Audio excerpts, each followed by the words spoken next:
Hello, everybody. It's halftime, so I thought I'd do a little live chat. We'll see how it goes. See if anyone joins in. I think it's weird. My screen is mirrored. Just got back from New Orleans, and it was wow. I cannot believe.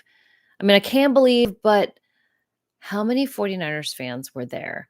Um, in 2019, when the 49ers played the Saints in that George Kittle game.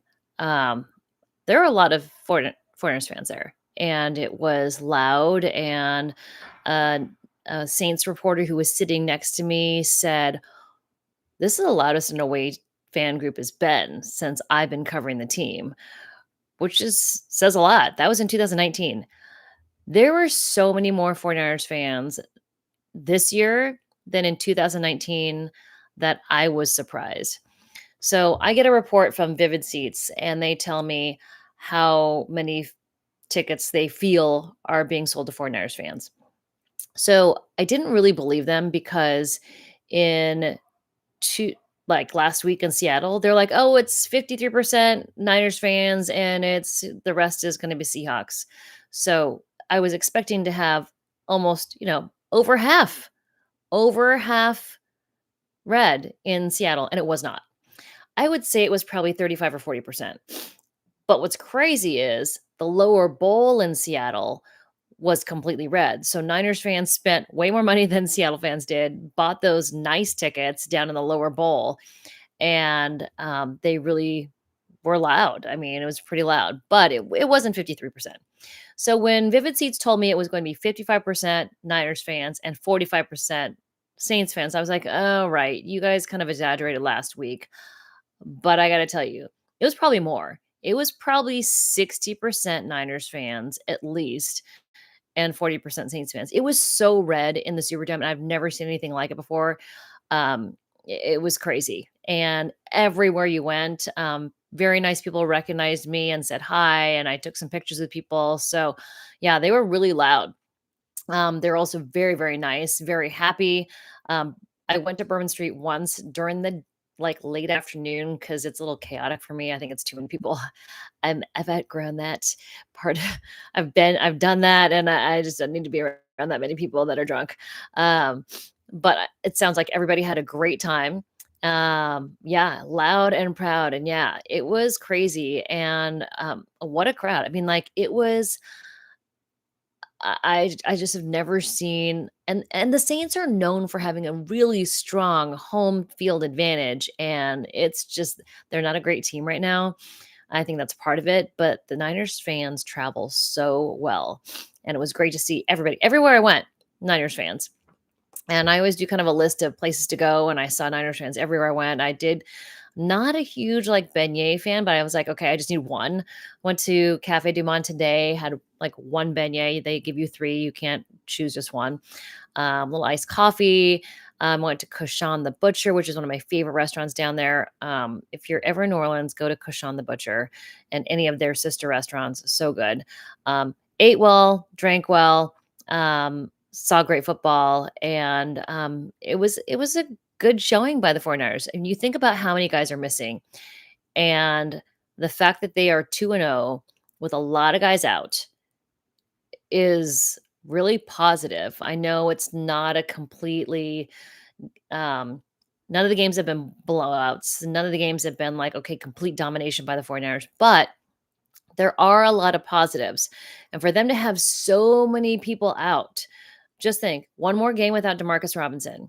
You've got, Kittle could come back week 6. I would think maybe Brandon Ayuk, maybe Malik Mustafa could come around week 6, week 8. Um, you've got Ben Barch. So the injury updates, I did post a video that's not live just a little bit ago. Injury report is Ben Barch, high ankle sprain. He's going to be out for a while. Connor Colby did an excellent job.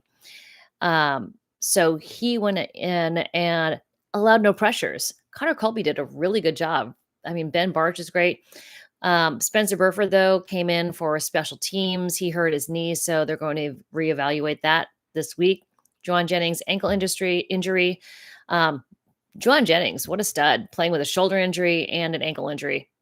So they're going to evaluate that this week. Kyle Juszczyk and Saron Neal both have concussions. So they will be evaluated, and the team has nothing to do with it. It's an independent league council that tests them to see how they're doing. I did see Ben Barch in an ankle boot, walking boot after the game. I posted that video. Kyle Juszczyk was wearing the kind of orange blue blocker sunglasses because a lot of times concussions cause light sensitivity. So we saw that. But, the 49ers are without a lot of key players. And if they can get them, if they can win the 4 out of the next 5 games, I think that's huge for guys that they don't have. I mean, yes, it wasn't a pretty win, but there's some really, really key plays that were fantastic. Fred Warner always continues to impress. Bryce Huff had the closing sack strip fumble. Nick Bosa again got a sack. I mean, the defense is playing really well. Upton Stout had 4 pass rush plays. 4. He got 1 sack and 2 hits or 2 hurries. So 3 pressures on 4 pass rush plays. So Upton Stout could be a guy who does the blitz. He blitzes a lot. So let's see what song they come out to. You know what? Honestly, I can't tell what song it is because I'm usually on the opposite side. I will ask, though, in the locker room this week what song they're coming out to. But man, Mac Jones and Kendrick Bourne at the front of the boombox walkout was hilarious. Kendrick Bourne and Juwan Jennings, their energy is contagious. And for Mac Jones to come out dancing at the front, he's just so goofy. He has really just really won this locker room over. And I'm honestly kind of surprised. And this is me being judgy, which I know I shouldn't be. But I think part of Mac Jones is his path. So we had some ups and downs. He went into New England. The interviews I saw, the attitude I sensed was something that I didn't think was great for a locker room. And maybe what happened to him changed him. But now, man, he has won over this locker room. He's been great to talk to. He's been really enjoyable they love him. Everybody in there loves him. He goofs around and, we'll see how it goes. There is a potential that possibility that Brock Purdy could come back and play in week 3. Mac is great, but Brock is better. He's the starter for a reason. So I obviously don't want to rush Brock back because, what if it makes the injury worse? So we'll see how it goes. Let's see. Do I think D. Winters could play his way to a second contract? D. Winters has been playing really, really well. I think he's going to be, if the Niners don't take him, he's going to make a lot of money somewhere else. I don't know if the 49ers can afford to pay him and everybody else they're paying, is why they drafted Martin. So D. Winters, and it took him a couple years. So Fred Warner said it just took him a little longer. So Nick Martin's been inactive for the last couple weeks. Maybe it's just going to take him a little while too. I do think they drafted Nick Martin to replace D. Winters or whoever else was going to take over at that spot. They did draft Nick Martin to play next to Fred Warner. So while D. Winters is playing into his next contract, I don't know if the 49ers can afford him. All right, everybody, I will try to find out what the song is. Let's see. You're welcome for posting the shorts videos. I love that stuff. I try to have keep my head on a swivel to see fun moments. Sometimes the framing's not great. Like I got the guys coming off up the ramp after the game, and I kind of zoomed in too far, and Ricky's like Dub City was kind of half in the picture. But I try to give you guys just kind of a little bit of behind the scenes because it's stuff that you guys don't get to see on TV, and I have access to different things, and the warm-ups on the field pregame, the interactions, how the guys act, the relationships they have in the locker room. what they do off the field. I know that's stuff that you don't get on the TV and you don't have access to it, and I just want to share it with you. So um, that's why I do all those little things, and I have no iCloud storage because I take so many videos. Let's see. Hope we get Jordan Watkins out. Yeah, there's another one. Jordan Watkins, who has, he's making his way as a rookie. He had an injury, so that set him back a little bit, but he's going to get some game reps, and that's going to help him out as well. Let's see. Yeah, Stout has been really good. He's had some ups and downs. He's missed some tackles, but I think Upton Stout is going to be really good. I think also Marquise Siegel, those two defensive backs, really good. They did a nice job in their draft. Home opener Sunday. Yep, it's going to be tough.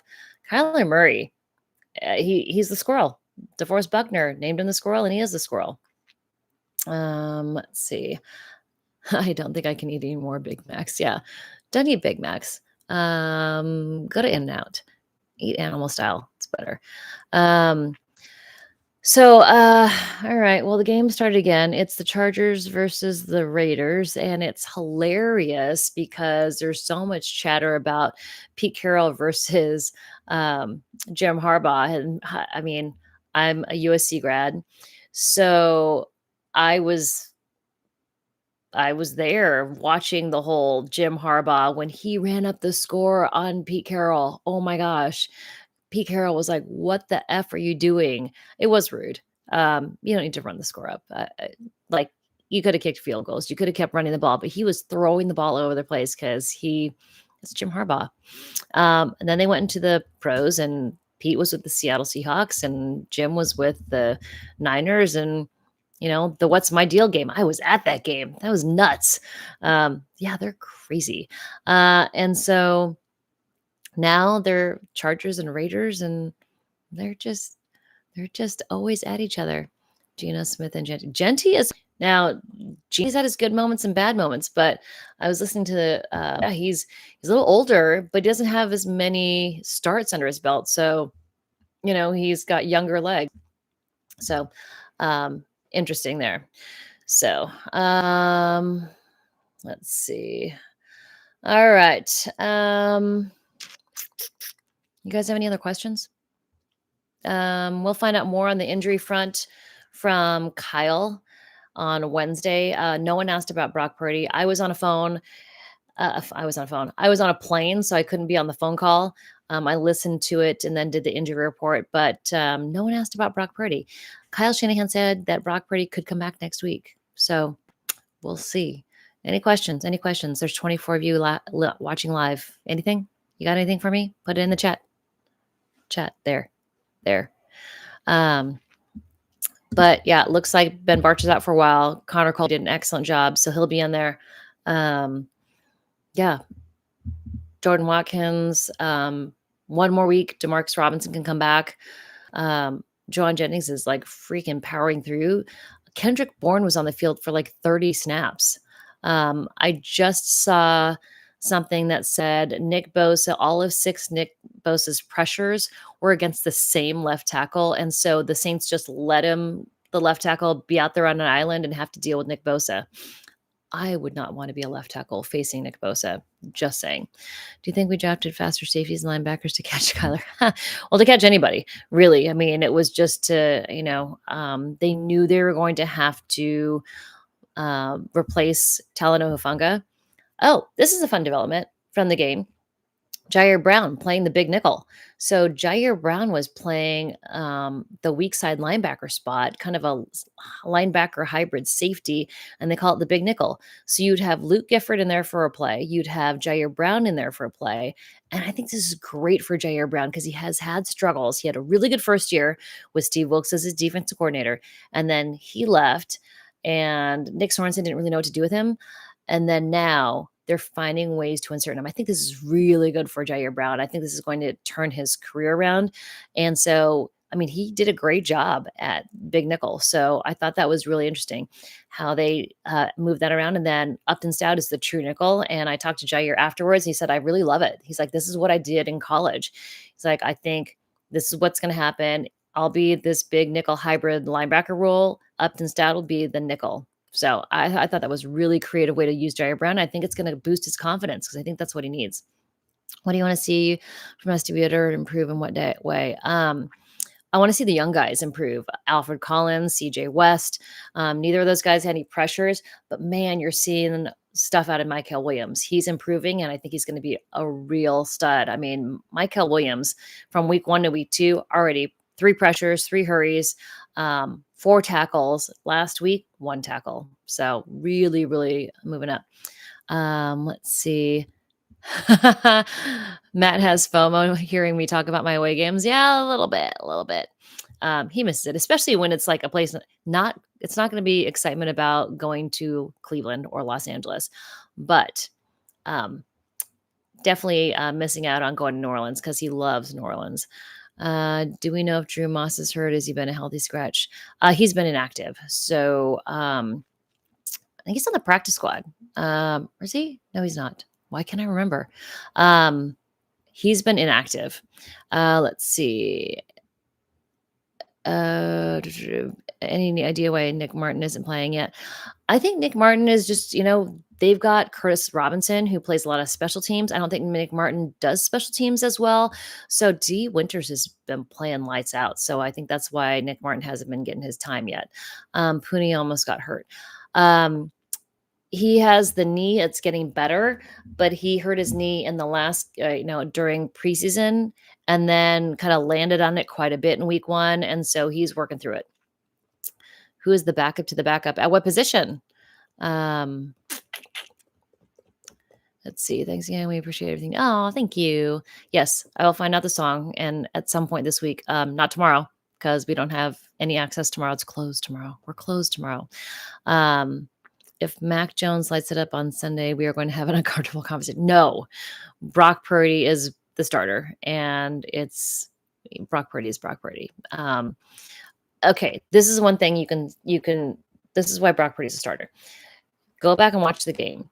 So many times, not only does Mac Jones hold on the ball for too long, but the receivers are running their route, stopping, turning around, and waiting for the ball. Now, that one pass to Juwan Jennings, 39 yards of yak, that one was in timing. So the ball was thrown ahead of Juwan Jennings. He caught it in stride and ran for the touchdown. That's how Brock Purdy throws the ball, because he has so much more time and experience with these receivers. Mac Jones doesn't.